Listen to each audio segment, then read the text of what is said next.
इस चैनल ने मैं दाव पे लगा के ही वीडियो बनाऊं। आप मेरी पिछली जितनी वीडियो देखी होंगी, आपने कोई ऐसा झूठा मामला कोई ऐसा नजर आया नहीं होगा भी जगदीप ने कोई झूठी वीडियो बनाई हो। ये जो एजुकेशन वाली बातें हैं, ये हम हमारे भविष्य के बारे में सोच कर चला, तो उम्मीद करूं कि आप थोड़ा सा विश्वास रखो और आप एक पेरेंट्स, बच्चे ने भी ना लाओ, पेरेंट्स खुद यहाँ आओ, सर से एक बार बात करो। बालका में आपने के चीज दिखी, अक सिर्फ सिलेबस कवर कराने तक रहे। नहीं देखो, अब गैदरिंग के हिसाब से रिजल्ट आ ही जावे हैं। वो तो ऐसा तो है नहीं कि मतलब कोई आंकड़ा फिक्स करा। एक सिंगल बैच भी ऐसा नहीं होता जिसमें से सिलेक्शन नहीं होते। उसमें आर्मी वाले भी आ लिए, उसमें एसएससी वाले भी आ लिए, एस्टेट वगैरह के भी लिए। हर किसी से अगर आपके पास 150 200 बच्चे हैं तो उसमें से सिलेक्शन तो निकलने हैं। वो कंसेप्ट का आज तक कभी क्लियर हुए ही नहीं।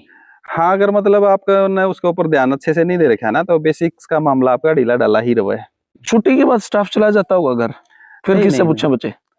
स्टाफ यहाँ रहा है सर, 4 टीचर हर वक्त रहे हैं। हॉस्टल में ही रहे हैं? क्योंकि मैं खुद टीचर हूँ, मेरा सब्जेक्ट है यार। हाँ, मेरा छोटा भाई है, वो उसका सब्जेक्ट है, मैडम है उनका अपना एक सब्जेक्ट है। जो टीचर आवे हैं, दूसरे टीचर आवे हैं, जो 2 टीचर शाम में आवे हैं, जो टीचर सुबह आवे हैं वो अपना 1:30 बजे निकल जावे हैं। तो टीचर्स की का इशू नहीं आता। टीचर तो आपने अगर बच्चे ने रात को 11 बजे भी चाहिए तो भी मिलेगा टीचर। पिछले सेशन में थे बच्चे हमारे पास +2 में, तो उनका अच्छा स्कोर है, 94 नंबर इंग्लिश में।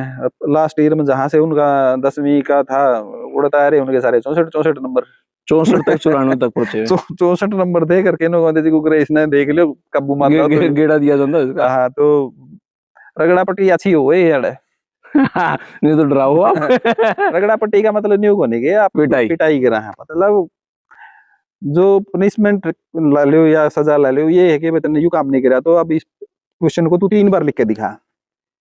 हाँ, ये सवाल है, इसको इस पूरी यूनिट ना आप 2 बार करके दिखाओ। इंग्लिश का क्वेश्चन है, इंग्लिश की एक्सरसाइज है, इनको 3 बार करके दिखा, 2 बार करके दिखा। और रिपीटेशन इतना ज्यादा हो जाएगा, वो टिप्स पे याद हो जाए, सारी टिप्स पे याद हो जाए, लॉजिक समझना शुरू कर दिया बच्चे।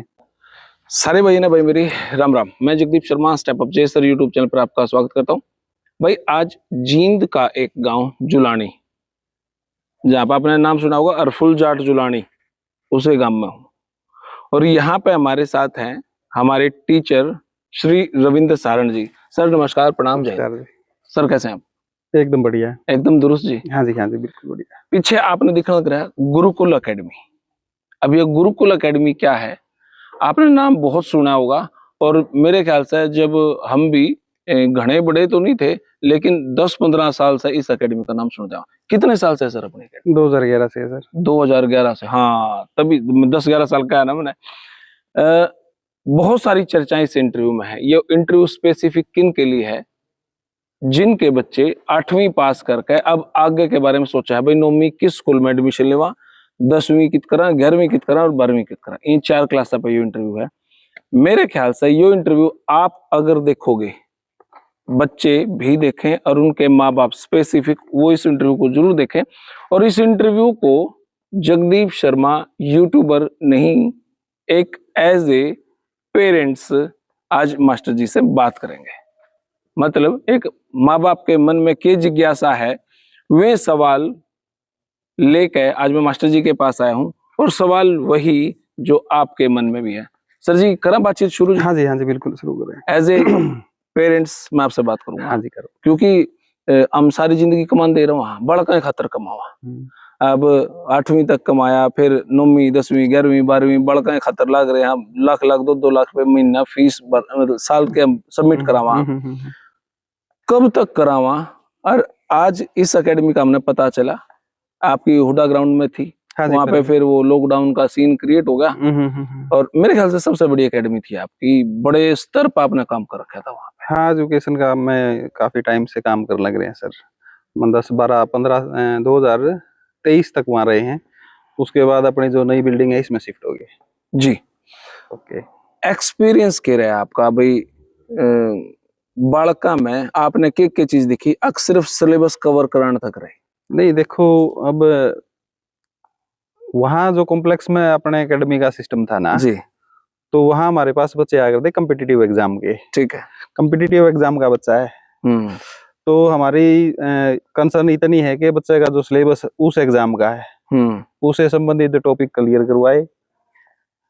उसमें ज्यादा से ज्यादा आपको 3 4 5 या 6 महीने का जो भी टाइम मिला है उसमें जितना भी बेस्ट आपने देना था वो दिया, उसके बाद एग्जाम होया, गैदरिंग के हिसाब से रिजल्ट आ ही जावे है। वो तो ऐसा तो है नहीं कि मतलब कोई आंकड़ा फिक्स करा। एक सिंगल बैच भी ऐसा नहीं होता जिसमें से सिलेक्शन नहीं होते। उसमें आर्मी वाले भी आ लिए, उसमें एसएससी वाले भी आ लिए, एस्टेट वगैरह के भी लिए, हर किसी से अगर आपके पास 150 200 बच्चे हैं तो उसमें से सिलेक्शन तो निकलने हैं। एमए इंग्लिश है आप? हाँ, मैं इंग्लिश से है सर हमारी, है ना। और बच्चा की साइकोलॉजी पे भी विशेष आपका फोकस रहा है। तो टीचिंग के अंदर सीन ये हुआ है कि अगर आपका टीचिंग एक्सपीरियंस लंबा है तो चाइल्ड साइकोलॉजी धीरे धीरे समझ में आनी शुरू हो जाए, जरूरत भी समझ में आनी हो जाए शुरू। अब एकेडमी का सीन ये है कि एकेडमी में जब बच्चे हैं बड़े, उसने ग्रेजुएशन कर रखी है, कई तो ऐसे भी थे जिन्हें एमए कर रखी है, लेकिन उनके बेसिक्स कमजोर है। एकेडमी शुरू करने से पहले स्कूल का एक्सपीरियंस है, स्कूल में पढ़ा करते तो कई बार तो कई टॉपिक तो इसे थे जो बच्चे तक हमने 9वीं 10वीं क्लास में पढ़ा रखे हैं, वो ही आपने फिर एक कंपटीशन की क्लास में पढ़ाने पड़ रहे हैं। सिंपल सी ग्रामर है, वो सिंपल सी ग्रामर जो हम छठी तक पढ़ते हैं। हाँ, सिंपल सी ग्रामर के अंदर है, बच्चे के अंदर ग्रामर के इशू हैं, बेसिक इशू हैं, बेसिक मैथ के इशू हैं, बेसिक साइंस के इशू हैं। उन्हें चीजा खातर वो स्कूल में पढ़ रहा है, उन्हें चीजा खातर बच्चा अकेडमी में आने लग रहा है। कुछ ऐसा नहीं है कि अकेडमी में आने के बाद कोई नई चीज पढ़ाने लग रहे हैं टीचर। उन्हीं चीजा ने थोड़ा सा रिफाइंड वे में, थोड़ा सा टेक्निकली शॉर्ट ट्रिक वगैरह इस्तेमाल करके एक प्रेजेंटेशन मान लो उसने, एक टीचर है, उसने मार्केट में बैठा है तो उसका टीचिंग व्यवसाय भी साथ में। अब उसने अपनी सारी चीज जो है प्रोफेशनली प्रेजेंट करनी है, उसने अपना सब्जेक्ट भी प्रेजेंट करना है। तो चलो पढ़ाई का तो है मामला, जो भी पढ़ा वहाँ उसके अंदर ये चीज स्पष्ट रूप से नजर आनी शुरू हो जाए कि जो भी स्टफ है उसने पढ़ देना, चाहे 15 साल हो लिए, चाहे 12 साल हो लिए, बेसिक जो चीजें हैं उसमें सभी की प्रॉब्लम है। वो कंसेप्ट का आज तक कभी क्लियर हुए ही नहीं। हाँ, अगर मतलब आपका ने उसके ऊपर ध्यान अच्छे से नहीं दे रखा ना तो बेसिक्स का मामला आपका ढीला ढाला ही रहा है। और उस चीज के लिए यह चीज काफी देर से समझ में आवे है। देखो मतलब आप सपोज करो मेरा बच्चा 10वीं में है जी, क्योंकि यो इंटरव्यू में बीइंग ए पेरेंट्स आपसे करूंगा। हाँ, और उम्मीद है कि भाई जो सवाल अगर मैं मेरे बालक ने आप 10वीं में भेजूं 11वीं में भेजूं तो मैंने क्या चाहिए है। हाँ, मेरे पास देने को सिर्फ 2 ही चीजें, एक बालक और एक फीस। 2 ही चीज है मेरे पास। आपके पास भी वही बात है। आप इस संस्था को क्या दोगे? एक तो अपना बालक दे दिया और टाइम पे आपने फीस दे दी। उसके बाद हमने आपसे उम्मीद बहुत है। हाँ, हर पेरेंट्स को उम्मीद हुआ है। बच्चा कई बार तो पेरेंट्स एक भ्रम की स्थिति में रहा है, जैसे 2 महीने 3 महीने बच्चा कोचिंग लेगा और नौकरी मिल जाएगी। मतलब ये मान के चले हैं कि आप 3 महीने 4 महीने 1 साल कोचिंग लो और बस नौकरी का मामला हो गया, सेट हो गया। लेकिन उसके पीछे बहुत सारी चीजें हुए हैं। बेसिक्स अगर कमजोर हैं तो साल भर में तो आपके बेसिक्स से कवर हुए हैं। अगर स्कूलिंग में जिस टाइम बच्चा पूरा जोन में हुआ है उस टाइम बेसिक्स कवर हुए बच्चे के, जो भी सब्जेक्ट है, लैंग्वेज है या फिर उसका बेसिक मैथ है या साइंस है, अगर उस टाइम उनके ऊपर काम हुआ है तो फिर आगे दिक्कत होनी आती। इसका मतलब ये हो गया कि आप एजुकेशन का पूरा सिस्टम न समझो। एक पेरेंट्स ने 10वीं 12वीं तक भी फीस दे रखी है, बच्चे ने ग्रेजुएशन कर ली, उसके बाद उसने पीजी भी कर ली, उसके बाद फिर वो कोचिंग में जाओगे, वहां फिर फीस देने लग रहा है। कोचिंग में पढ़ेगा कि सेम सिलेबस है, सिलेबस सेम है, सेम सिलेबस पढ़निया बच्चा चाहे कुछ भी हो, उसे सिलेबस को पढ़ने के बाद बच्चा डी ग्रुप में जाओगा, उसे को पढ़ने के बाद सी ग्रुप में जाओगा, उसी के पढ़ने के बाद बी ग्रुप में जाओगा। यूपीएससी वगैरह तक के सारे जितने भी एग्जाम क्वालिफाई होंगे वो सारे के सारे उसी सिलेबस में तो होंगे। वही छठी तक 12वीं तक एनसीईआरटी पढ़नी है। एनसीईआरटी पढ़नी है। अगर एनसीईआरटी आपने डिटेल में पढ़ी है, अच्छे से पढ़ रखी है, तो कोचिंग वगैरह का कोई इशू है ही नहीं। कोचिंग समस्या कहाँ आवा है? मान लो मेरा बच्चा एक दूसरे स्कूल में जावा है, वो स्कूल अच्छा है, बहुत अच्छा है, 8 से 2 बजे तक स्कूल में गया, मैं उसको यहाँ भेजूं, फीस तो वहां भी उतनी है, फीस तो यहाँ भी ऐसा है मामला। एनसीईआरटी का सिलेबस करना है सारे ने, जितने भी बोर्ड हैं सभी के अंदर एनसीईआरटी के सिलेबस हैं जी। बोर्ड वाइज सिलेबस में चैप्टर या उसकी जो डेप्थ है वह ऊपर नीचे उसका मामला सेम है। अभी अगर आपने एनसीईआरटी का सिलेबस क्लास वाइज डिटेल में बच्चे को पढ़ा रखा है, अच्छे से पढ़ा रखा है, और बच्चे की समझ में वो सिलेबस आवे है, तो कोचिंग की कोई जरूरत नहीं रहती। फिर कोचिंग के है आपने जो सिलेबस छोड़ रखा है, आपने 10वीं क्लास करी, 10वीं क्लास के अंदर आपने सिर्फ वो सब्जेक्ट उठाए, वो टॉपिक उठाए जो बोर्ड के हिसाब से इम्पोर्टेंट है, परसेंटेज बढ़ाने खातिर इम्पोर्टेंट है। मार्केट के अंदर अब किताब आ रही है, अभी जनवरी का महीना है, जनवरी में स्पेसिमेन आ रहे हैं जी, बोर्ड की क्लास के, 10वीं के भी, 12वीं के, मैथ साइंस के जी। उसके अंदर सारा का सारा जो मटेरियल है वो इस तरह का है कि ये एग्जाम ओरिएंटेड है। अगर इतना पढ़ लोगे तो आपके परसेंटेज बढ़ जाएगी, 90% आ जाएंगे, 95% आ जाएंगे, 97% आ जाएंगे, 100 भी आ जाएंगे, कोई दिक्कत नहीं। लेकिन उसका बहुत सारा जो सिलेबस है वो बाईपास हो गया, 9वीं का हो गया, 10वीं का हो गया, 11वीं का हो गया, 12वीं का हो गया। अब सेम सिलेबस के अंदर से बोर्ड ने तो जो पूछना था पूछ लिया, अब उसके अंदर से जितने भी कमीशन हैं जहां एग्जाम होने हैं वो भी उसी सिलेबस के अंदर से क्वेश्चन पुट करेंगे। अब वो क्वेश्चन पुट करेंगे बारीकी से, उस बारीकी पे पहले काम हो नहीं रहा, अब उस चीज को समझने के लिए दोबारा फिर सेम सिलेबस आपने पढ़ना है। पैटर्न बदल जाएगा। अब अभी एग्जाम होगा, एचएससी ने कोई एग्जाम लिया, एसएससी ने कोई एग्जाम लिया, या एस्टेट के भी जो एग्जाम होंगे, हाँ एस्टेट वगैरह के एग्जाम होंगे, जितना भी है वो उठेगा वहीं से, 6ठी से +2। हाँ 10वीं 12वीं का सिलेबस में, मतलब 9वीं से 12वीं तक का सिलेबस काफी इंपॉर्टेंट सिलेबस हो। एनसीईआरटी अगर वो ढंग से पढ़ रखी है तो यूं मान के चलो आपके बहुत सारी चीजें क्लियर हैं। अगर वो चीजें छूट रही हैं तो फिर मामला गड़बड़ है, फिर आपने कोचिंग का सहारा लेना पड़ेगा। कोचिंग सेम सिलेबस ने चैनलाइज करके आसान तरीके से आपके सामने प्रेजेंट कर देगी। उड़ जाने के बाद भी सेम सिलेबस है, और कोई नई चीज नहीं है। सेम बेसिक्स मैथ पढ़ाओगे, बेसिक इंग्लिश की ग्रामर होनी है, वही साइंस, बेसिक साइंस है, सारा कुछ वही है, थोड़ी बहुत चीज ऐड हुआ है, ऐसा नहीं कि सारा सिलेबस अलग होगा। आप अपनी लोकल मार्केट के अंदर जाओ, आप चंडीगढ़ जाओ, आप दिल्ली जाओ, आप कोटा जाओ, कहीं जाओ, सेम किताबें हैं, सेम सिलेबस है, एनसीईआरटी का सिलेबस है, वो आप अपने घर में बैठ के पढ़ लो, अपने पेरेंट्स के साथ पढ़ लो, अपने टीचर के साथ पढ़ लो, आप कहीं पर जाओ, पढ़ना वही है। पढ़ना तो वही है। आपने तो बालकत इतनी छूट दी भाई, हम आड़े आने की जरूरत नहीं, उड़े पड़ो। यहाँ की विशेषता अब हमारा जो तजुर्बा है पिछले 15 साल का, हाँ 15 साल का, मान लो स्कूलिंग से शुरू हुआ जी, उसके बाद एकेडमी कर ली जी, कोविड के बाद हमने अपनी बिल्डिंग में जो बच्चे शिफ्ट करे तो हमारे पास 9th 10th 11th 12th के बच्चे हैं। अब हमने, हमारे पास दोनों चीजों का एक्सपीरियंस है।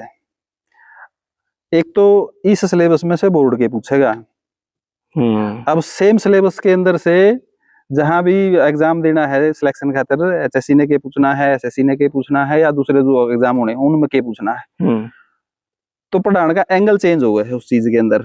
और वो सिलेबस सिर्फ 10वीं पास करने का जरिया नहीं है, वो पूरा का पूरा बेस है। अब सारे स्कूल पढ़ाओगे, जो भी शिक्षा के अंदर इन्वॉल्व है, टीचिंग में जो भी इतने भी इन्वॉल्व है, अपना बेस्ट देवे सारे के सारे। लेकिन मैं 10वीं करे पाछे या 12वीं करे पाछे हर पेरेंट्स जो पैसा खर्च करने लग रहा है उसका एजेंडा नु को नहीं मेरा बालक 10वीं पास कर ले, मेरा बच्चा 12वीं पास कर ले। एजेंडा ये है कि मैं 10-12 साल के बाद जब मेरा बच्चा स्कूलिंग खत्म करे या कॉलेज खत्म करे तो उसके बाद जो भी कहीं टेस्ट वगैरह होना है उसने क्लियर करे, और कोई भी जो ऐसी भी उसने मिले नौकरी, अपने तो हरियाणा में तो डी ग्रुप पे शुरू हो जाए मामला, ठीक बात है, डी ग्रुप की मिलो, सी ग्रुप की मिलो, पुलिस की मिलो, आर्मी की मिलो, कुछ भी मिलो, नौकरी चाहिए। तो अगर आपने नौकरी मिले है, आप एक बेस्ट टूल है, एक बेस्ट साधन है, आपने उस शेप में डाले है कि आप वो जो भी फिल्ट्रेशन प्रोसेस है उसमें टेस्ट है, इंटरव्यू, फिजिकल, मेडिकल जो भी है, उसने आप क्वालिफाई करो आसानी से, तो है बेस्ट। आपने अपनी एजुकेशन खत्म कर ली, खत्म करने के बाद आपने कहीं ना कहीं अप्लाई करना है जी, अप्लाई करना है, और वहां आप कमजोर महसूस करो तो फिर जो भी खर्चा पेरेंट्स ने बच्चे के ऊपर कर रखा है, फिर वो सारा ढीला डाला हो गया। अब पेरेंट्स के सामने फिर दुविधा खड़ी होगी, या तो कोचिंग दुआओ, कोचिंग में अच्छे से अच्छे स्कूलों में पढ़ने के बाद भी टेस्ट क्लियर नहीं होया, अब आत्मविश्वास से डावाडोल होना शुरू हो जाए कि भाई पता नहीं बच्चा कर पाओगा कि नहीं कर पाओगा। अब आदमी साइकोलॉजिकली फेयर और फाउल्स दोनों साधना अपनाने की कोशिश करे। ठीक बात है। ऐसा नहीं है कि मैं पढ़ाऊं और पढ़ाऊं और पढ़ाऊं और उसके बाद मेरा बच्चा इस टेस्ट ने कल के क्लियर करेगा। पैरेलल दोनों विचार चल रहे हैं, अगर क्लियर हो जाए तो ठीक है, नहीं तो मैं को दूसरा तरीका ढूंढ। दूसरा तरीका कई बार खुलेआम ये चीज बोल नहीं सकते, ठीक है। ये अंडरस्टूड से कंसेप्ट है। हाँ, अब मैंने मेरा बच्चा नौकरी पे चाहिए, नौकरी पे कैसे चाहिए, उत्तर है कैसे भी चाहिए। बाय हुक और बाय क्रुक। हाँ, कैसे भी चाहिए। तो अब या तो मैं उसको पढ़ाऊं, ट्रेंड करूं उस एंगल पे कि कल को जिस भी टेस्ट में जावे अपनी जितनी भी प्रोसेस उसने क्लियर करे और सिलेक्शन लेटर ले आवे जी। या फिर मैं अपनी अकल के घोड़े दौड़ाऊं, देखूं गड़बड़ गड़ा है किला काला देखा। अब लूप होल ढूंढो या जैक्टो जो भी सिस्टम है। अच्छा, नौकरी का मामला ऐसा है कि नौकरी नु कोनी के है, अल्टरनेटिव है या चॉइस का है, मिलेगी तो ठीक है, नहीं मिलेगी तो चल गया काम। अब नौकरी चाहिए और हर हाल में चाहिए। नौकरी मतलब आपकी पूरा अस्तित्व का आधार है, ये मान के चलो। अगर किसी परिवार ने के मोस्टली परिवार मान लो, अब तो अगर किसी परिवार के अंदर नौकरी नहीं है तो पूरा का पूरा भविष्य आपका डावाडोल है कि आगे होगा तो होगा के, आपका सामाजिक आधार, आर्थिक आधार, आपकी सब कुछ डावाडोल है। इतनी सर्टिफाइड मतलब विचारधारा है या चाहे को पढ़ा लिखा हो, चाहे अनपढ़ हो, चाहे वो बिजनेस वाला हो, चाहे कोई भी हो, एक कॉमन सा कंसेप्ट है कि भाई नौकरी वाला चाहिए, नौकरी चाहिए बस, और सारी चीजें भाड़ में जाओ। ग्रुप डी पे फिल्म ती बन गई। हाँ, बनी होगी जी, बने नौकरी यहाँ पे तो बने ही बने। भाई देखो, मैं आपने एक बात बताऊं, जगदीप यहाँ पे क्यों आया? कोई जानकार जिससे बात चल रही थी कि भाई जगदीप तू के करा, मगा भाई छोरे बड़े ने कर ली +2, छोरा ही +1 में हो जाओगा, 10वीं का पेपर देगा, हो ही जाओगा, फेल तो क्यों होगा, वो हो ही जाओगा। तो यूं बोला यार मेरा छोरा +2 जावा है गुरुकुल पे। मगा गुरुकुल जानकार था, मगा भाई फायदा की उड़ा भेजा, बोला +1 में मैंने भेजा था, +2 में आज वो बहुत अच्छे कॉन्फिडेंस में और बहुत बिल्डअप हो लड़का। मेरी उस छोरे से बात हुई, मेरा खुद का कॉन्फिडेंस बढ़ा। हालांकि भी 10वीं के पेपर होने हैं बेटे के, तो इस चैनल ने मैं दाव पे लगा के ये वीडियो बनाऊं। आप मेरी पिछली जितनी वीडियो देखी होंगी, आपने कोई ऐसा झूठा मामला कोई ऐसा नजर आया नहीं होगा भी जगदीप ने कोई झूठी वीडियो बनाई हो। ये जो एजुकेशन वाली बातें हैं, ये हम हमारे भविष्य के बारे में सोच कर चला।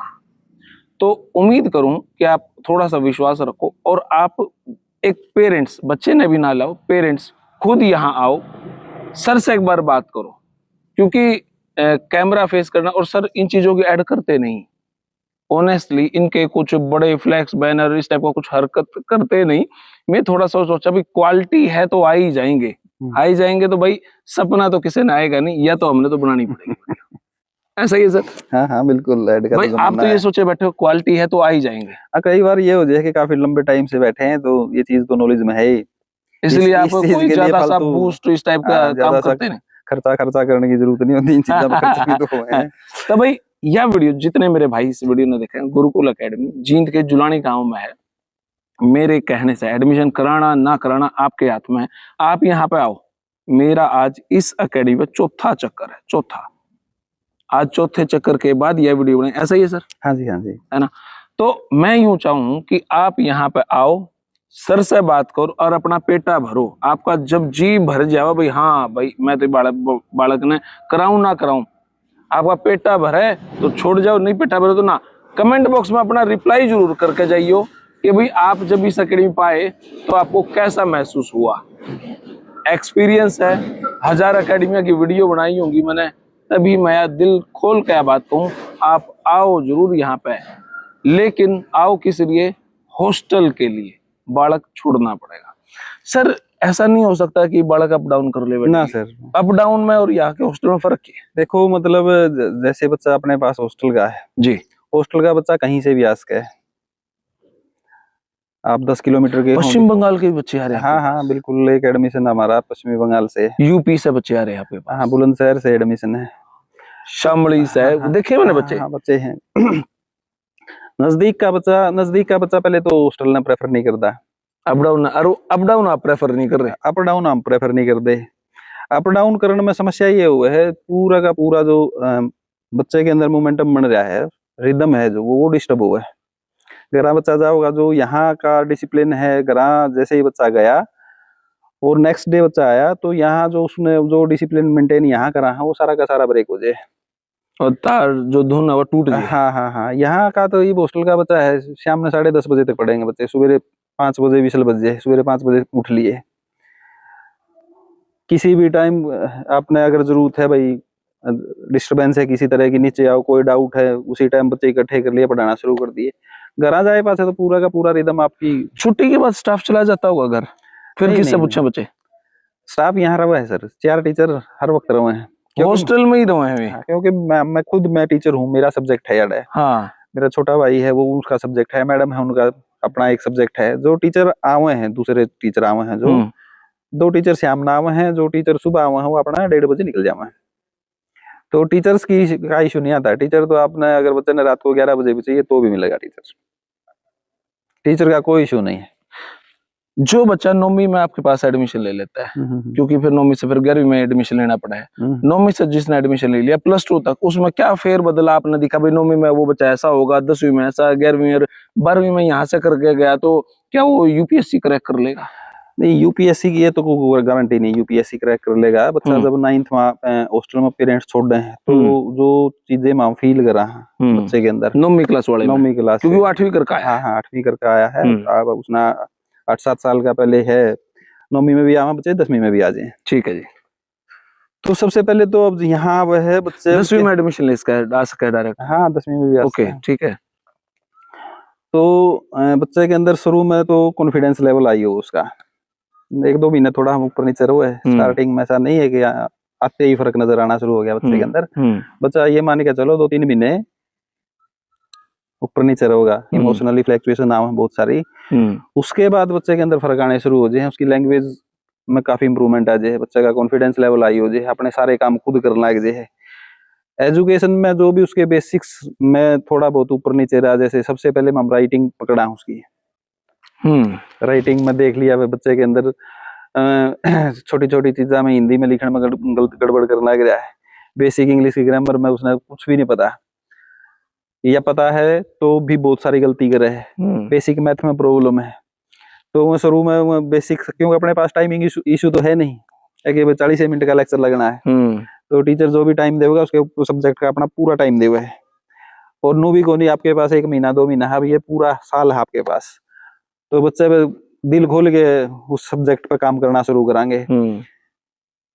तो जैसे ही बच्चा इमोशनली फ्लक्चुएशन से बाहर निकले है तो सीधा उसका ध्यान किताबों पे, वो क्योंकि अपने पास बच्चा है तो किसी तरह की बंकबाजी कर नहीं सकता, तो आपने कोई भी टॉपिक दिया लिखना,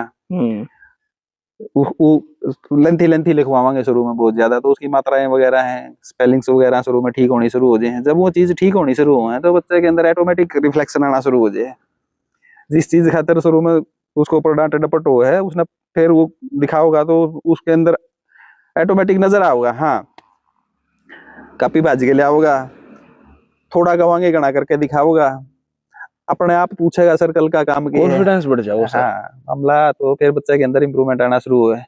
फिर कुछ टाइम के बाद भी देखा, जैसे जैसे सर्दियां शुरुआत हुए हैं, संडे वाले दिन बच्चे अपने लेवल पे पढ़ दे पाए हैं, क्यों उनके दिमाग में और कोई विचार रहता ही नहीं मेरे ख्याल। और शाम का, जैसे शाम ने नॉर्मली 9:30 बजे तक बैठा है, तो कई बार बच्चे कहे जी सर हमारा इतना काम करना रह रहा है, अपने आप थोड़ा और 10-20 मिनट सवेरे भी, मतलब कुछ बच्चा सारे काम अपना आप शुरू में थोड़ा उसको बूस्टअप करना पड़ा है, फिर वो खुद करने लग जाए। और उसके बाद जैसे पिछले सेशन में थे बच्चे हमारे पास +2 में, तो उनका अच्छा स्कोर है, 94 नंबर है इंग्लिश में, लास्ट ईयर में जहां से उनका 10वीं का था उड़ता रहे उनके सारे 64 नंबर, 64 तक 94 तक पहुंचे। 64 नंबर थे करके जी को इसने देख लियो काबू मारता तो गेड़ा दिया जाता है इसका। हाँ, तो रगड़ा पट्टी अच्छी हो गई यार नहीं तो डराओ आप। रगड़ा पट्टी का मतलब न्यू होने के आप पिटाई करा है, मतलब जो पनिशमेंट ला लो या सजा ला लो, ये है कि तूने यू काम नहीं करा तो अब इस क्वेश्चन को तू 3 बार लिख के दिखा। हाँ, ये सवाल है, इसको इस पूरी यूनिट ना आप 2 बार करके दिखाओ। इंग्लिश का क्वेश्चन है या इंग्लिश की एक्सरसाइज है, इनको 3 बार करके दिखा, 2 बार करके दिखा, और रिपीटेशन इतना ज्यादा हो जाएगा वो टिप्स पे याद हो जाए सारी टिप्स चीज। पे याद हो जाए। हाँ, लॉजिक समझना शुरू कर दिया बच्चे। जब दिमाग में 24 घंटे किताबें रहोगी तो हाँ हाँ, वो समझना शुरू कर दें। अच्छा, दूसरा अभी मैंने क्या देखूं, मेरे बच्चे जैसे जिस स्कूल में पढ़े हैं, एक साल में 365 दिन है, 200 दिन तो सरकारी छुट्टी रहे। नहीं, छुट्टी वाला तो मामला अपने पास है नहीं सर, अपना अब मैं यही सोचूं, मैं जो 200 दिन खराब हुए यहाँ यूज होगी। नहीं, छुट्टी का है अपने पास, जून की छुट्टियां होंगी, उसके बाद ये 7 दिन की छुट्टियां सर्दियां में हुई, वो कोई छुट्टी नहीं। संडे को भी हाफ डे हुआ है। अच्छा, संडे को भी हाफ डे हुआ है। आप जो इंग्लिश का, मैथ का और साइंस का लेक्चर लगाओगे, उसके बाद जो भी अपने बेसिक्स काम है, कपड़े वगैरह हैं, वो करो। ऐसा खाने पीने की व्यवस्था माँ बाप ये भी देखा भाई खाना पीना कैसा है। खाना पीना तो हालांकि यह मैं एक स्पेशल वीडियो बनाऊंगा खाने पीने पे।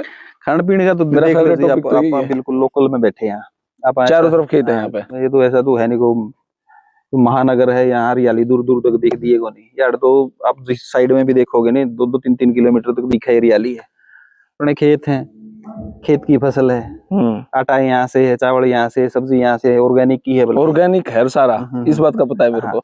दूसरा, कैंटीन अपनी कंजस्टेड नहीं, ऊपर जाके देखो पूरा एक फ्लोर सिर्फ और सिर्फ इसी चीज के लिए है।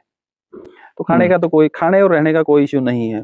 खाने और रहने के मामले में तो मतलब बच्चों को जो सुविधा घर में भी नहीं मिलती वो यहाँ है। मतलब बस माँ बाप ने अपना दिल मजबूत करना है, हाँ, बालक को बिल्कुल। आड़ा छोड़ना है। हाँ, तो थोड़ा है हॉस्टल में बच्चा, जब पेरेंट्स भेजे हैं तो बच्चा पेरेंट्स से दूर हुआ है। पर एक एक दो दो बच्चे हैं, अब थोड़ा है, इस बात ना छोड़ेगा और कहीं कोई इशू नहीं है। इशू जो आवे है एक ही इशू है और कोई इशू नहीं है कि बच्चा पेरेंट्स से दूर होगा।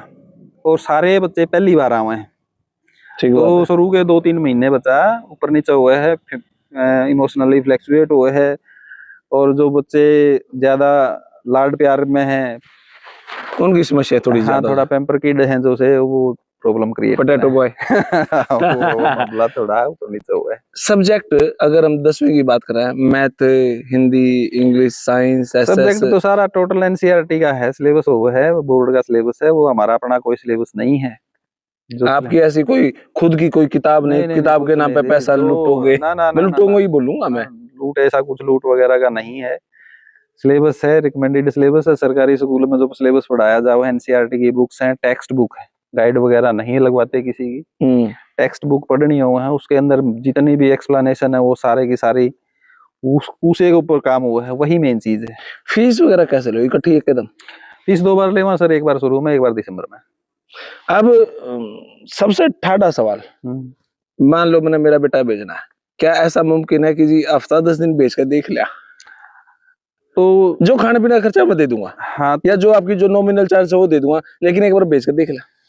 तो यू इस चीज ने तो हम खुद ही प्रेफर करा है।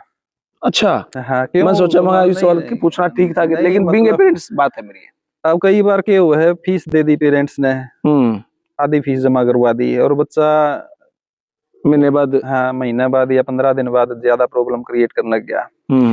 तो कई बार शर्म में लगा लो या किसी भी वजह से पेरेंट्स को नहीं बोल पाते इस चीज ने, तो एक अजीब सी घुटन की स्थिति रहे। हर बच्चा, मतलब सारे बच्चे हॉस्टल में को नहीं रह सकते। एक आप किसी ने भी पकड़ लिया, वो इन्हों कहते मैं हॉस्टल में रह जाऊंगा। कुछ बच्चे रह सके हैं, कुछ बच्चे कुछ दिन के बाद रह सके हैं, कुछ तो चाहे आप पूरी साल रख लो तब भी नहीं रहने उन्हें। तो उनको शुरू में कहते हैं भाई अब अपना ये मामला है, अब ले जाओ। हाँ, इसमें ले जाओ इसके, मतलब क्योंकि आप उसको ट्रेंड तो कर नहीं पाओगे, पढ़ाना भी तो है, वो रखना थोड़ा ना, वो आपके पास पढ़ेगा, उसका रहना सहना भी है, उसकी सेहत भी है, उसका खान पान भी, सारी चीजें आप एक, मतलब एक टीचर की भूमिका भी निभानी है, पेरेंट्स की भी निभानी है, दोनों जिम्मेवारी होगी हमारे ऊपर। तो जहां से ज्यादा इश्यू आवा है, उस बच्चे को बोला पेरेंट्स को, अगर लगे है मामला फेवर में आ जाएगा तो मोस्ट वेलकम, नहीं तो भाई अपना जो कुछ है ले जाओ। उस स्थिति को क्या आप समझो, 9वीं से +2 तक आपके पास मेरा बेटा पढ़ा, फिर उसके बाद उसका एडमिशन होना ग्रेजुएशन में, वहां पर हमने फीस दे दी, ग्रेजुएशन के बाद फिर पोस्ट ग्रेजुएशन करा, फिर हमने वहां फीस दी, फिर नौकरी की कोचिंग की फीस दी, फिर अगर नौकरी में भी रनिंग में चलेगा कि नहीं चलेगा, उस दिशाओं को, उन स्थिति को आप कैसे देखो भाई? यहाँ पे भेजने का फिर फायदा क्यों है?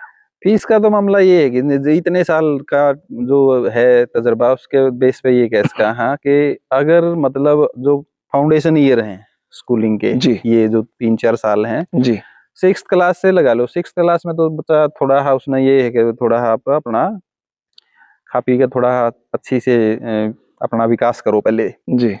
लेकिन 9वीं के आने के बाद क्या है, 9वीं में और 12वीं तक का सिलेबस आगे जितनी भी आपने जानी है तैयारियां हैं। हाँ, जितनी भी तैयारी है, जितनी भी प्रतियोगी परीक्षाएं हैं, उनका बेस है। अगर उसमें आपने जान झोंक रखी है और आपके टीचर ने वो चीजें अच्छे से आपके अंदर ड्रिल कर रखी हैं, तो आप अपनी क्वालिफिकेशन बढ़ाओ, तो आगे कहीं इस तरह कोचिंग वगैरह का तो है नहीं है कि दोबारा बार बार आप फीस दो। तो आपका कहने का मतलब ये है भाई, अगर वो +2 यहाँ से कर लेता है 4 साल पढ़ लिया, अगर हमारे पास कोई बच्चा हुआ है, देखो ऐसा है नू तो मैं कह नहीं सकता कि माम जो सा पढ़ावा उस दुनिया में को पढ़ांदा ही नहीं, सारे पढ़ावे हैं, ठीक है, हो सके हमारे तो भी बढ़िया पढ़ाते हो, ठीक है, लेकिन हमारे तो रहा है आने बच्चे में जो इम्प्रूवमेंट आऊ हो के जी। सबसे पहले पूरा टाइम बच्चे का यूटिलाइज होगा, क्यों बच्चा हॉस्टल में है जी, 24 घंटे हमारा दौरा है, मामी आड़े हैं, ठीक है, टाइम की कोई इश्यू नहीं है। जो बढ़ती उम्र में है वो हर एंगल पे विकसित बड़ा होने लग रहा है, साइकोलॉजी, मेंटली, फिजिकली, सब कुछ बच्चे के दिमाग में पूरा तूफान उठने लग रहा है। वो चैनलाइज करना है, उसकी संगत के ऊपर भी नजर रखनी है, सारा कुछ करना है, तो दौरा रहा है तो पूरी तरह से मॉनिटर माहौल में रहा बच्चा। उसकी संगत भी आपको पता, आपके बच्चे की उठ बैठ किस तरह के बच्चे में है, इधर उधर होने से भी बच्चा बच गया, ठीक बात है। रियल रिपोर्ट रहो बच्चे की, झूठी साची रिपोर्ट बना के नहीं दे सकते। है भाई टेस्ट लिया था इसमें 50 में तो 50 नंबर आ गए। एक मतलब दूसरा है कि आप सिलेबस ने थोरोली पढ़ाओगे, बार बार पढ़ाओगे, प्रैक्टिस कराने का आपके पास टाइम है। सवेरे सपोज करो कि सुबह का दिन हो गया आपका 5 बजे से शुरू, 5 बजे से उसके बाद कैंटीन में जाने के बाद आप 8:30 बजे क्लास में आए, फिर 2 बजे तक क्लास में रहे, 1:30-2 बजे के बाद फिर कैंटीन में, 3 बजे फिर आप नीचे आ गए, 5 बजे तक फिर रहे, फिर 7:30 बजे फिर नीचे आ गए। तो इतनी ज्यादा प्रैक्टिस में मतलब जो सिलेबस है रिपीटेशन में एक दिन की, अब नॉर्मली आप 9th में और 11th में ज्यादा ध्यान देंगे नहीं बच्चा का, नहीं अनइम्पोर्टेंट क्लास में उसके अंदर बहुत सारा स्टफ है, बेस वही है। हाँ जी, 10वीं क्लास पर 12वीं क्लास में थोड़ा बोर्ड के हिसाब से आज बोर्ड की क्लास है, ध्यान दो। तो पेरेंट्स का जो मामला पे जिसका बच्चा 10वीं 11वीं में है, वो तो नुए मान के चल लेने 10वीं में 6 नंबर आ जाओ, बस उसकी यहीं तक है मामला, उसका इस आगे का मामला है वो सोचा ही नहीं पाता, उसके बुद्धि में को नहीं आंदा कि यू सिलेबस आज से 2 साल बाद जहां जाके परीक्षा देनी है उड़े भी यू ही जाना है। एनसीईआरटी का सिलेबस ही रिकमेंड करे है, भारत का जो शिक्षा मंत्रालय है, एनसीईआरटी जितने भी बोर्ड हैं एनसीईआरटी को फॉलो करेंगे, एनसीईआरटी से बाहर जा ही नहीं सकता कोई। और जितने भी पेपर होने हैं वो सारे के सारे अपने जितने भी क्वेश्चन उन्हें ठाने हैं एनसीईआरटी में ठाने हैं। जितने भी प्राइवेट पब्लिकेशन है, जितने भी नोट्स कोई एकेडमी या स्कूल बनवा हुआ है, वही सारा का सारा कंटेंट एनसीईआरटी में से ही उठ के वो सिंप्लीफाई करके अपने नोट्स के अपने बुक्स के माध्यम से बच्चा ने परोसा है। बात वही है, घुमा फिरा के इसका अन्ना उड़ान को पकड़ ले, घुमा के उड़ान को पकड़ ले। नीट सर 3-4 साल इस लेवल पर पढ़ा ले, या फिर बाद में बार बार आज आपने पीएमटी की देनी है, आज जेई की देनी है, आज आपने यूपीएससी की करनी है, आज एसएससी की करनी है, ऐसे करते रहो बार, तो उसमें कुछ ज्यादा आने जाने हाँ गणा हाँ सिलेबस ऐड को नहीं होता। अगर किसी कोचिंग सेंटर में कोई बच्चा जाओगा तो वहाँ का जो स्टाफ है, टीचर जितने भी हैं, वह जान उस स्टफ ने चैनलाइज करेगा, इजी वे में बता देगा, तेरी सारी मेहनत बच जाएगी, उन्होंने पहले ही तय कर रखी है, उसके बदले में आपने फीस ले लेगा। पढ़ना तन्ना है वो याडा पढ़ ले ओडा पढ़ ले कहीं पढ़। ऐसा मेरे साथ भी हुआ, जब मैं 10वीं 11वीं में 10th में इंटेलिजेंट नहीं था, लेकिन जब कोचिंग सेंटर में गए पढ़ाई आसान लगने लगी। कोचिंग सेंटर में शुरू का जो शुरुआती दौर हुआ है, शुरू का इंप्रेशन हुआ है, शॉर्ट ट्रिक्स वगैरह यूज कर रहे हैं, डेमो क्लास वगैरह कर रहे हैं, तो उसके अंदर वो बहुत ही ज्यादा रिफाइंड कंटेंट हुआ है, सिंपलीफाई हुआ है, बेहद ज्यादा सिंपलीफाई तरीका से बताओ है। मूर्ख बच्चे ने लगा हो ईब तक जो सा पढ़ रखा था वो तो कुछ भी नहीं था, ईब होया चालू मामला लेकिन वो सारा का सारा एक स्ट्रेटजी हुआ है। तो बाद में पढ़ना तो इसे तरीका तो है जो रूटीन में पढ़ दे आए, वो जो इतना तूफानी कंटेंट है वो सारा 2 ही दिन का हुआ है। उसके बाद कुछ नहीं आनी जानी होती, 2 दिन के अंदर आपसे फीस ले ली। ये फिर जो नेचुरल फ्लो में चलेगा, वो ये बैच है, इनमें बैठो और पढ़ो। ऐसा नहीं कि पहले दिन या दूसरे दिन जिस तरीके से जिस एनर्जी के लिए पढ़ाया है बार बार पूरे 3 4 5 महीने या पूरा 1 साल उसी तरीके से, वो एक स्टेप है। जैसे वो ट्रिक थी बादशाह, वो बाबर, हाँ, वो Humayun, trick Akbar, Jahangir. Short trick का अगर आपके बेसिक्स अच्छे से तैयार हैं तो शॉर्ट ट्रिक काम आएंगे। डायरेक्ट शॉर्ट ट्रिक कितनी शॉर्ट ट्रिक याद हो जाएंगी। ठीक बात है आप हिस्ट्री में शॉर्ट ट्रिक, हिस्ट्री में 4 बातें तो मतलब पूरी हिस्ट्री याद होगी ना। नहीं तो ये तो फिर ये मूर्ख बनाने की बातें हुआ। तो अभी जो आप यहाँ तैयारी कराने लग रहे हो एनसीईआरटी, वो क्या रट्टा है? मतलब एक चीज, एक लेसन आज दिन में ही 4 बार पढ़ दिया, वो याद ही होगा, या रट्टा है, या उसका कोई टेक्निकल आप सोचो भाई यूं याद होगा यो। आपकी क्लास में 30 बढ़ा के 30वां का अलग दिमाग है, एक साइंस में होशियार है, एक मैथ में होशियार है, एक इंग्लिश में होशियार है, एक एसएस में होशियार है, कैसे आप उन्होंने इक्वल करो? इक्वल तो सर ऐसा है, अपना अपने सब्जेक्ट वाइज अलग अलग टीचर हैं। जैसे मेरे पास बच्चे इंग्लिश पढ़ेंगे, अब इस एक कंक्लूजन पे भी टीचर एक टाइम के बाद ही आवा है कि आपने बार बार मेहनत करनी है। आपको जादूगर नहीं है एक बार करे यार बच्चा ने ये मैंने तो बता दिया, आपको आना ही आना चाहिए। मैं अब आपके बच्चे देखो था, आप इंग्लिश का, मैं इंग्लिश में पूछू था उनसे इंग्लिश की, भाई इस लाइन की हिंदी की इंग्लिश की होगी, 1 सेकंड में बताओ। हाँ तो जब उन पे बार बार उस चीज पर काम हुआ है, आपने आज कोई चीज पढ़ाई तो कई बार तो ये हुआ है कि जो चीज पढ़ाई गई है वह 100% समझ में आवे, ऐसा कुछ नहीं होता। जो आपने पढ़ाया है कंटेंट, उसमें से कुछ बच्चा समझेगा, ठीक है, फिर आप दोबारा पढ़ाओगे तो उसमें तो कुछ कंटेंट फिर समझ लेगा। तो बैक टू बैक उसकी प्रैक्टिस कितनी ज्यादा करवा रखी है। अगर बच्चे का सिलेबस में पकड़ है तो उसकी पकड़ इस बात पे निर्भर कर रहा है कि टीचर ने इसके ऊपर मेहनत कितनी कर रखी है, कितना डेप्थ में कर रखी है। जितने गहराई से वो आंसर बताने लग रहा है तो टीचर ने मेहनत भी उतनी कर रखी है। बेसिक सी बातें बताओ तो बेसिक सी कर रखी है। वो जो 2 4 बात बता दी, 2 4 को नहीं बताई तो भाई इतनी एक बता रखी होंगी उसने। यानी कि पूरा टीचर उसके अंदर मगन हो गया, पढ़ाई नहीं रखा। अब पढ़ाओगे सारे, अब ऐसा तो है नहीं कि एकेडमी के टीचर पढ़ावे हैं और अपनी तरफ से बेस्ट देंगे सारे जी। अब हर टीचर के पास तो 5 घंटे 7 घंटे का टाइम है को नहीं, ठीक बात है ना, उसके पास 10 घंटे का टाइम बच्चे अंदर देने का। अब जितने भी स्कूल की टाइमिंग फिक्स है, 8 बजे स्कूल लगेगा, 2 बजे छुट्टी जी। उसके बाद इसके दौरान अपने बच्चा एक लेक्चर फ्री भी करना है, हर सब्जेक्ट का लेक्चर भी लगवाना है, कॉपी भी चेक करनी है, सुनना भी है, तो टाइमिंग का इश्यू भी आवा है। हॉस्टल में जब बच्चा आवा है तो टाइमिंग इश्यू ये तो आपका उसे टाइम आपका खत्म, प्लस पॉइंट हो गया कि आपका दो टाइम में टाइम है। आप आपका सब्जेक्ट पर आप 1 घंटा दो 2 घंटे दो, अगर उस पर कितना टाइम दे लो कोई दिक्कत ही नहीं है। बेसिक सब्जेक्ट है जो कर भाई, मैथ का है, इंग्लिश का है, साइंस का है, सिलेबस मैक्सिमम हो जाए, बच्चों के लिए इंटरेक्शन ज्यादा हुआ है, इंडिविजुअल अटेंशन ज्यादा मिला है। एक बच्चा है, एक बच्चे के साथ मैं 10 मिनट बैठ जाऊंगा, 15 मिनट बैठ जाऊंगा, आधा घंटा बैठ जाऊंगा, बता करके दिखा दो, बिठा लिया, या लाइन इसके स्पेलिंग ऐसे लिखने हैं, यू फॉर्मूला ऐसा करना है, इसकी मात्रा अनुलानी है, इसके अक्षर छोटे लिखने हैं, बड़े लिखने, हर एंगल तक तो बच्चे पे काम होया। वो दूसरे जिसके दौरे टाइम की शॉर्टेज है, चाहे वो कितना बेस्ट टीचर हो, वो इतना प्रोडक्टिव आउटपुट आवेगा नहीं, फाउंडेशन है। और परसेंटेज तो आ जाएगी, परसेंटेज तो जो जितना टाइम है उसमें निकल जाओगी, 90 भी आ जाएंगे, 95 भी आ जाएंगे, 70% भी आ जाएंगे। लेकिन उस आगे भी एग्जाम है, उसे सिलेबस पे है, उन्हें किताबा में तय है।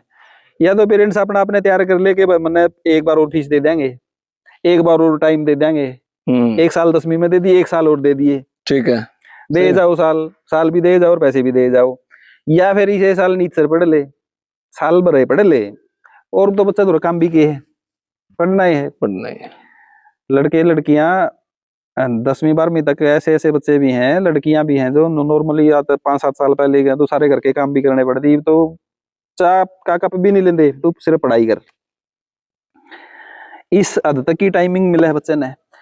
लेकिन घर में थोड़ा हा टाइम बच्चा इधर उधर भी लगा हुआ है, फोन पकड़ लिया, फोन का सब तो मोटा इशू चल रहा है, उस तक पंडा छुट जाए। हाँ, फोन का तो के शुरू में एडमिशन हुआ नहीं तो सब तब जो मेन शिकायत पेरेंट्स लेके आए हैं वो फोन नहीं किया हुआ है जी, फोन ले लेगा मेरा छोरा, फोन में टाइम जरूरत से ज्यादा पास करे, कहाँ पास करे, कई बार इस चीज की को है ही नहीं पेरेंट्स ने जानकारी। 10वीं 12वीं का बच्चा कहता है बस दो फोन का मतलब क्या है, कोई मतलब नहीं है। अच्छा अब अकेडमी में है, हमारा दो प्लस पॉइंट है, यू हम फोन अलाउड ही नहीं करते, है ना। तो जो इसके साइड इफेक्ट हैं, ले कुछ इसके फायदे भी हुए हैं। आजकल ऑनलाइन बहुत सारा ठीक है। स्टडी मटेरियल है, लेकिन जो थोड़ा नहीं है कि सारा नुकसान है, नुकसान है। लेकिन एनसीईआरटी जब बुक रही फिर की जरूरत हाँ, है? लेकिन जब सारे दिन टीचर का उसमें रहा है तो फोन का कंटेंट की कोई जरूरत नहीं उसने। तो ये हो गया मामला। तो यहाँ हमारी उसके अंदर जो मैं एकेडमी में बच्चा आया हॉस्टल में, पेरेंट्स को ये प्लस पॉइंट फ्री में मिल गया। इनडायरेक्टली छुटा पेंडा उससे। हाँ हाँ बिल्कुल, खर्चा बचा एक बात, बच्चे की आदतें सुधरी दो बात।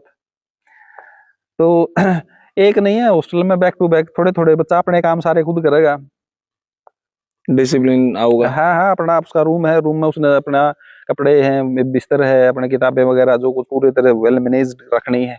नहीं तो फिर हम देखा है उसने ये क्यों बखैर ऐसा कर रखे। पेरेंट्स का इस लेवल का कंट्रोल को नहीं होता। पेरेंट्स तो वह बड़का कम के हुआ जूते है। भी फिर देखो दे बांधेगा। हाँ हाँ, कई बार 9वीं 10वीं तक भी चला जावा है यू मामला।